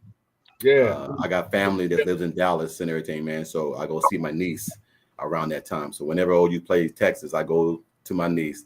I'm going to make the South Carolina game because that's 45 minutes from where I live and everything. So I'm definitely going to go to that game. But I think a lot of people. In an update. Guess who's running? JJ. He running. Not fast, but he running. Can I tell you my favorite Red River game I've ever attended in live attendance? Let me see. The one when we scored 65 to beat the brakes off of them? Oh, okay. Nope. What's that? 1974, when Dewey Selman recorded 21 solo tackles. Oh, damn. Okay. And Rod showed. That was good, Sooner Legend. Hey, all my people out there, my players. Hey, that's a snapshot. If y'all could do that, we own the something. That Rod Shote was on fire that game. My God, he was tearing people's heads off. Hey, that's family now. Be careful now. Hey, I love me some Rod Shote. That's family now. Be careful. No, you've known me long enough to know that Rod Shote, he was Brian Bosworth before Brian Schultz was a cheat code, man. If you really he was a cheat code, man. And if you ever get to meet him, very humble, down to earth, man. look, the whole Schultz family, man. It was the Schultz, the Steels, the Walkers, God, the Taylors, the Steels, the Bunch, the Walkers, the Taylors, The Sebos. the Sebos. We don't talk about down in Fort Coffee. Okay, Fort Down in Coffee. Fort Okay, Coffee. okay. You know, Okay. I got a lot of backlash when I first started this podcast because I was trying to do something fun for the neighborhood. I did the best basketball players that come out of Fort Coffee, the best football players that come out of Fort Coffee. I did the best girls track that came out of Fort Coffee. Man, that started a beef with the old bloods versus the new bloods, and it went crazy to where it was like, well, how can you not have so and so and so and so? I'm like, he wasn't born yet. You know, I can't put you on a list. It's just like Dwayne and Bishop and Mike. If you born in the 80s and y'all dominate, do all this, and then you have a son or a nephew and they come in the early 2000s and they do great things. If you make a list and he's not on it, doesn't mean that he's not great. It's just that you wasn't on that list at that time. Yeah. Right. So when I didn't put all the Schultz on there, oh, my phone blew up. Who in the hell is you to make a list and you don't put so and so? I'm like, but it's my list. You know what I'm saying? It's my list. So Do you like, yeah, and so I said, hey, you make your list. But then I got all the old cats that came in and was like, hey, I don't give a damn how good y'all are. Y'all wasn't good as us because we're the reason why y'all good because we had y'all. You know? And I can't get these young kids to realize, man, is that we had some dogs back then. Yeah. Y'all are just privy to a lot of the internet stuff, the social media, and putting your tape out there and all that kind of stuff. Back in the day, we had the old rewind film. Rewind it whenever you want to see You it. ain't lying. It ain't like hit the button and then let go, hit the button. You got to rewind that whole damn film Old film. to watch it. So I'm saying that to say this. I'm going to make a new list. And I'm going to have Mike, you know almost everybody from Spyro. Bishop, you have some greats and everything that you know. And Dwayne, if you want to jump on, man, and get some, we're going to do a list of 100 of the best OU players. That'll work. 100 of the best OU players. I feel like with 100, we can't piss too many people off. Because a lot of them have the same names. Now let me ask you, Coach, in the honor of my dad, can I throw in some of Bud's players? I don't care. I said 100 of the best. It's your list. It's your list. Hey, and I'm sorry. Don't hate me, Will Shields. Will Shields, my dad mentored as well. So my bad. Yes, hold on. Sooner Cowboy, you're absolutely right. Arbuckle was hired to stabilize how bad the offense was. That's it. But for all you guys that think that Nagy is going to have the power to fire BV and all this stuff, no. His job is to work alongside with BV. He's a middleman between Josie and BV. Okay. Correct. That's his job. Yeah. I found that out through a friend of mine who's on the board and everything. He said it's big. It's actually BV, then it's Nagy, then it's Josie. But BV still has the power to hire who he wants going forward because that's the one thing that was stipulated when Nagy got hired. Josie is not going to be doing the hiring no more. He's going to be on the committee, but that's going to be Nagy's position.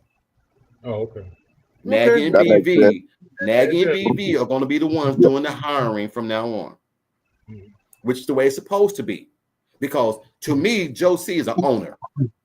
Right. Your job is to sign damn checks. Sign checks and let that be it. That's why I cannot be a Dallas fan because Jerry Jones stresses the shit out of me. You know what? You know, Dwayne, I'm sorry. Hey, coach, coach, you know, I'm 56 years old. Uh-huh. I was there through I remember when Jerry Jones bought the team in 1989, it broke my heart. I hated Yep. it for firing Yep. Tom Yep. Landry. I Yep. went through all the 1-15s and all that, Jimmy Johnson winning Super Bowls, and it was Jerry's pride that cost us that Yep. the third Super Bowl. But at the same time, you know, I gotta respect him for being a businessman. Now, with that being said, Jerry needs to step aside. Now it seems like he's trying to let Schottenheimer do what he do, but again, Jerry still holds the purse string. But at the same time, I don't, you know, I don't have no expectation like I did last year. I don't know what they're gonna do. I This is really what it don't know is. what they're gonna do. Oh, okay. So I used to be. I got a fellow fan. Cowboy. Yeah. No. I used to love Dallas when they had the Jimmy Johnson was there. Man, you ain't no fan, coach. You ain't no fan, coach. You can't abandon shit. No. Tony Dorsett, Tom Landry, Jay Novacek, all that. I'm diehard.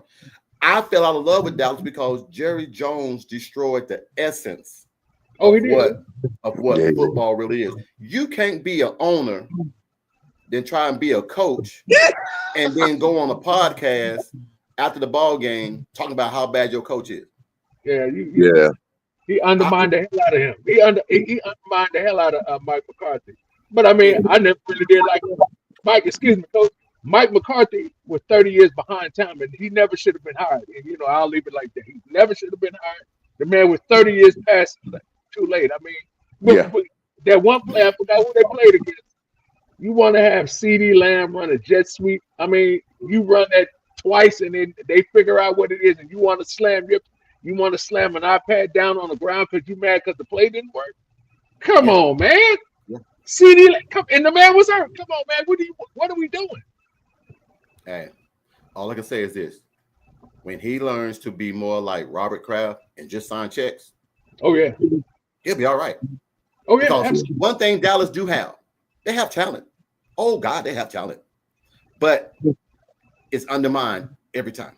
So that's why I left.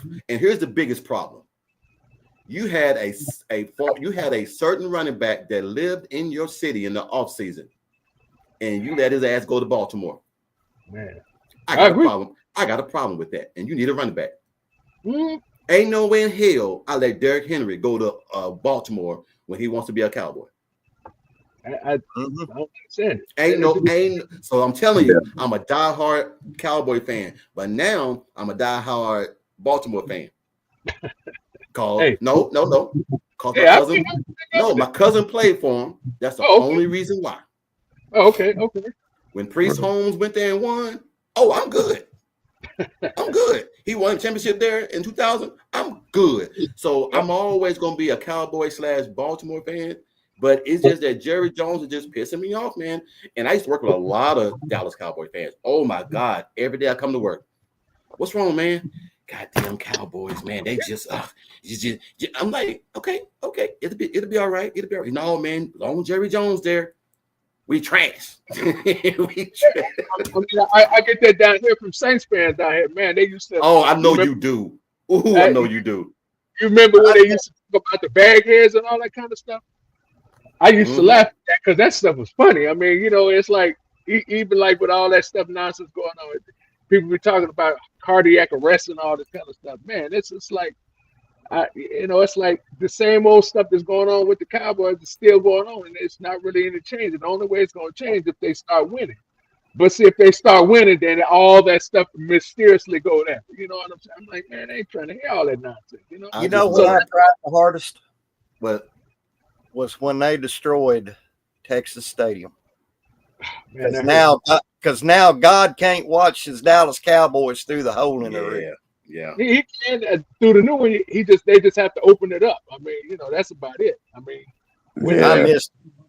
It was. Oh God, I missed Texas Stadium.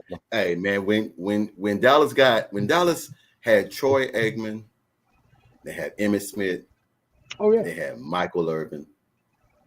That was God's team. Because whenever they played, who bet against them? And then when they got Dion, that even made it worse. Oh man. Yeah. So that defense was nasty. That defense was straight nasty. It makes you think now, what can Dallas do now to get Dak help? Fire the owner. Right, that's not can't fire the owner. You can't fire me when I own the product.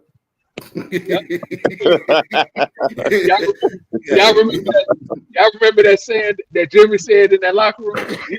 You know the one before the big game, he said, you do know we do have one more game. And he said, how about the Cowboys? Woo! How about the Cowboys? But you know what? You said you're gonna go to the Dallas game, to the Texas game. Yeah. I think I might. I told my wife, I said we're gonna have to go to that because I missed it last year. But my cousin and them, I didn't realize that they have a hotel that they be going to like for the games and stuff, and they might do that. And then I think me and my son went to the Auburn OU game. He's in that group that you know, the one that, you know, I'm not gonna say that, you know, the one. Yeah. He's in that group right there, and he was able to get us some tickets. Well, I was happy. Cute. But he told me he said he'll be able to get us some tickets to go to Norman. So I'm looking for that. I'm a born and raised Oklahoma. Ain't never been to Norman, never been to a Cowboy fan except when they lost a Texas 49-0. I was so pissed off. I couldn't talk trash at all that day. Well, that ain't gonna happen no more, man. We had a tight end playing. It got so bad. We had a tight end playing court, and that's what I try to get some of these Texas fans to realize is that the way you won, it ain't that you won, it's how you won, and you can't get past your own psychological seeing of what you saw to say, "Hey, OU was down. We got very fortunate." I'll be the first one to tell you, if Texas don't have a quarterback and we beat them, hey, we caught you at the right time. And breaks off you. That's it. But I don't go on no Texas fan show and talk crap. I don't. I just stay in my own lane, and that's why I wonder why a lot of Texas fans come on our show talking crazy, and I just don't get it. Yeah. So mute myself.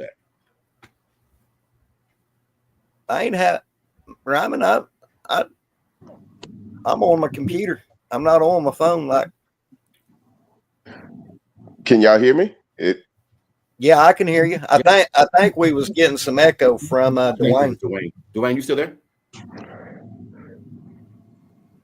I think something happened to his deal because I saw it was wavering in and out.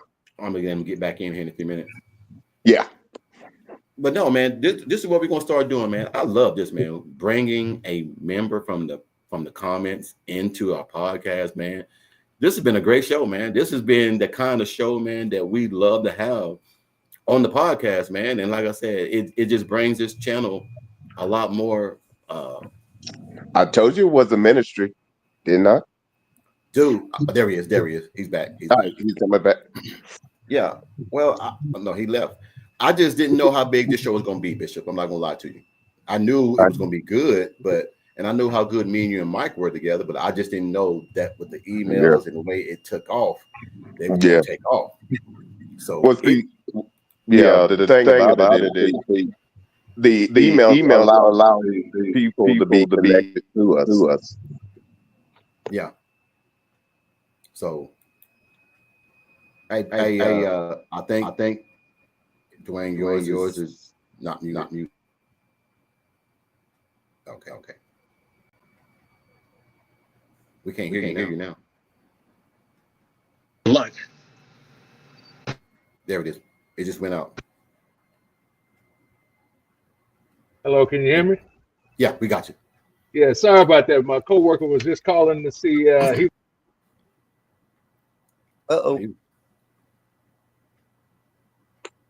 He's still in here. Okay, he's still there. Hey, Kyle said, I want to hop on one day. Got some insight from Tiger County. Hey, man.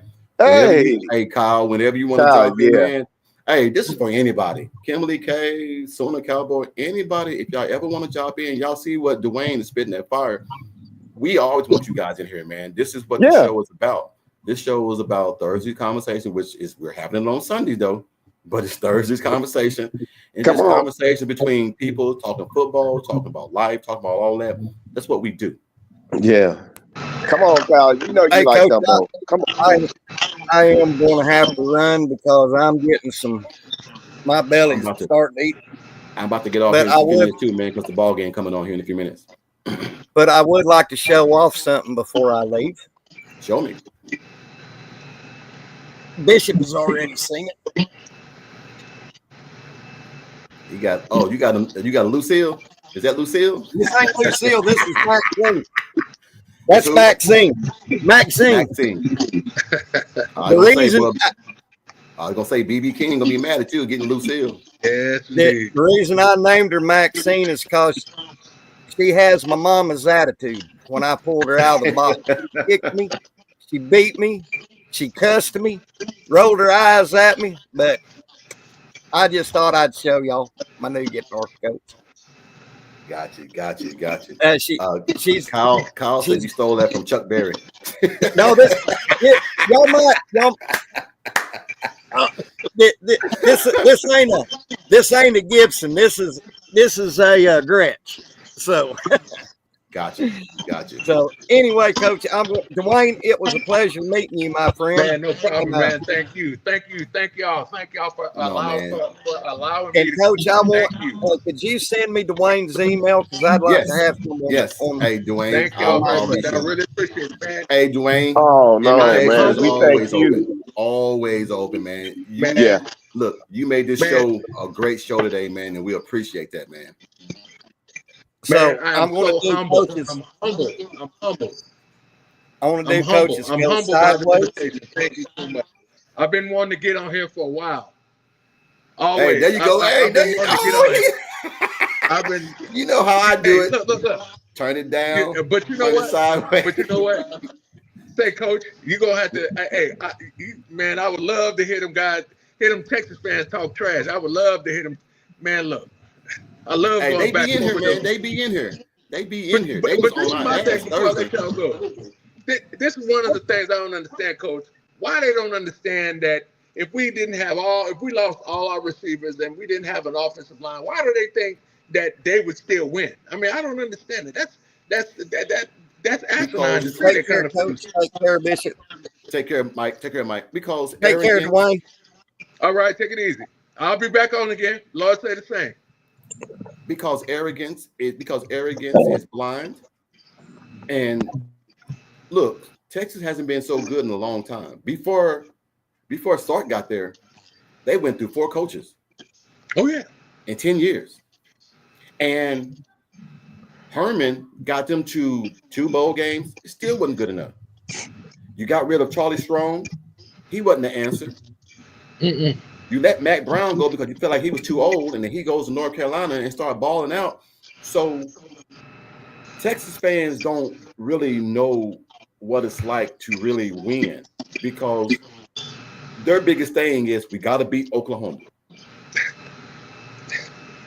Oklahoma is about winning championships. Oklahoma don't sit there and say, well, we don't care as long as we beat Texas. No, we want to win championships. But I mean, you got them guys on that's looking on Facebook. This one particular clown, he always talks about, we won the Directors Cup. We have all these championships. And sports nobody cares about. You got swimming trophies. Who cares about swimming? Who cares about rowing? Who cares about tennis? I mean, is that what we're doing? We're bragging about rowing? If that's the case, Mike White got 1. Patty Gasso got 8. Last time my math was good, 7 is better than 1. I mean, but guess what? They talk about, Texas is on a roll. Texas is on top of you only won 1. I mean, what? But if Oklahoma would have beat Texas Tech, it wouldn't have been all that. I know. It wouldn't have been all that. I mean, they talk about it so much. We know. Because but they're just fighting for the gumbo. It's all good. Yes. They don't even have a clue. They're happy now that they got a coach that for his third time around, he's finally won 10 games. So they're excited now. We're great. Now, here's the thing. Here's a question that everybody got to answer. What if, and I don't wish anything bad on the young man, what if Arch goes out there and he ain't the answer? And they have two losses before they play Oklahoma. They got 2 losses. What is it going to be like? What they're going to say? Oh, the boosters are going to be mad. I can promise you that. Because you're paying this kid all his money. The boosters will be mad. Oh, yeah. Yeah. So, but anyway. They are going to be mad. Yeah. They're going to be mad. But Dwayne, I want you to do is this. Save this email because we're going to put you on the show again. Oh, man, you know it. I told you, I'm totally grateful. I'm blessed. Man, that's a blessing just to be on there because I've been wanting to get on the show. I just never knew how. And like I said earlier, I'm thinking about doing one. I don't know. I got to think about that. If you need any help, we here. If you need any help, we got you back. We here. Because this seems like it's pretty fun. I know I won't have. I mean, other than the cast and crew who are here, it'll be fun. And I listen to Jason Hall of Fame all the time. He be dogging the hell. I mean, dogging the hell out of the man, I appreciate it though, man. It is truly a blessing. I thank y'all from the bottom of my heart. Thank you. And I listen to you a lot, Bishop. You speak that knowledge and that word. I be in my word as well. That's why I be going back and forth. So I know you too, Coach Ricks. Man, keep up the great work, man. Keep it up, man. Keep prayer is strong and I understand about the ADD. I was diagnosed with that a while back, but at the same time, I took medication and then I had to do some things to change what I needed to do, but I knew I still had that problem. But at the same time, I do a whole lot better than I was. So, but God is good, in all things. So, that's what it is, man. But again, I truly thank you for the bottom of my heart for letting me get on, being blessed by you all's presence, and I hope to get back on there again, man. It's truly a blessing. Now I have to go back and do some work. Well, since you shared that, since you shared that, one thing that I was going to tell Bishop when we got on the show and everything is that the reason why we didn't make it Thursday. I won't tell you the name, but I had a former player and everything, man, that tried to take his life over the weekend. And I had to go and check on him. Yeah. And his mom and dad reached out to me, and that's why we couldn't do it Thursday. Okay. And this young man, and that's why I tell people, mental health and mental awareness, man, it's a real thing. It's a real thing. And these kids these days, man, they don't know how to deal with pressure. They don't know how to deal with what we dealt with growing up. Is you say one thing wrong to them, and they take it to heart because they don't have that tough skin. How we had that tough skin back in the day, the way you gotta literally beat me and kill me to break me because our mom and dad put that in us. What, man? I remember times growing up. My mother told me, she says, if I get into a fight, she said, if you get into a fight and you come running back home, I'm gonna whoop you. I'm gonna whoop you, and then you still have to go back out there fight. That right there, that's not even a non-starter, Hey, but my mom and dad. Hey, we had a fight on the bus, and it was 3 of us. And my dad told us, when one fight, you all fight. It ain't no. If I come home and find out Brian be in the fight and Kim, you and Willie Watts, I'm gonna whoop y'all's butt. Yeah. So everybody fighting. That little one small seat on the back of the bus. Everybody knew that who it was for. But there was this one girl, man, named, I ain't gonna say her name because she's back home and they can hear this podcast. And anyway, but she'll know who the ass whooping came from. My little brother got in that seat and she came on the bus and she like got my seat. He was like, need to go on. Well, those old fashioned metal Dukes of Hazzard lunch pail. Yep. Oh, he tore that ass up with that lunch pail. And my dad is the kind of person that he don't believe in hitting women. And he got mad at my brother, whooped him. Well, when her dad brought a shotgun down to my house with her 3 boys, with her 2 other brothers, my dad was like, oh, so we're going to do it like that. So my dad was like, okay, my dad and their dad made us fight in the yard. to solve this once and for all. Yeah. Man, we whooped that ass, boy, because when you fight one, You you're got going to to fight all of us. So what happened was, where I grew up from, everybody on that street was my cousin. Mm-hmm. So when I tell you, when you won, you fighting all of us. So it was like 14 on 3. And my dad was like, the guy was like, got his shotgun, was like, cocked it. And my dad was like, no, you came for this ass whooping. You're going to take it. You're going to take it. You don't take it. And then after this fight, it's over with. What's that old saying? They say, you act like a man, you're going to take it like a man, huh? That's hey, it. Hey, look, hey, Dwayne, boy, look, don't let me get on that. My little brother was 14 and my dad went to go whoop him. And my dad said, come here, boy, and get ready to whoop him. My brother threw his dukes up to my dad. So my dad threw the belt away. Ran by throat. Mm-hmm. Picked him up on the wall and told him, you're right. This is the last time I'm gonna give you a whooping. Mm-hmm. But the next time you put your dukes up like a grown ass man, I'm gonna beat your ass down like a grown ass man. Oh yeah. And that was when he was 14. Brian is 50 years old right now. Mm-hmm. They ain't had no words since. No bad words. I got a son too. But what it is with sons, man, they want to try you. I ain't never did that. Oh, what? I ain't never did that. My dad was like 6'2", 230 pounds, solid. You know, I was 5'10", 155 pounds, soaking wet. Yeah, I had a stepfather, but I mean, you know, it's like my mother was the most one that I was scared of most. I know one time I got in trouble for something. Man, I came in there, she told me to do something.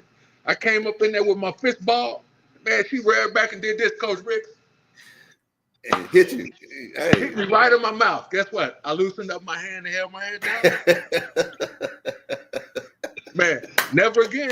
Nobody. I like John Russell. John Russell said, in the words of Della Reese from Harlem Nights, we all gonna be some fights. Yeah. You know what I'm saying? So, I mean, hey, it is what it is.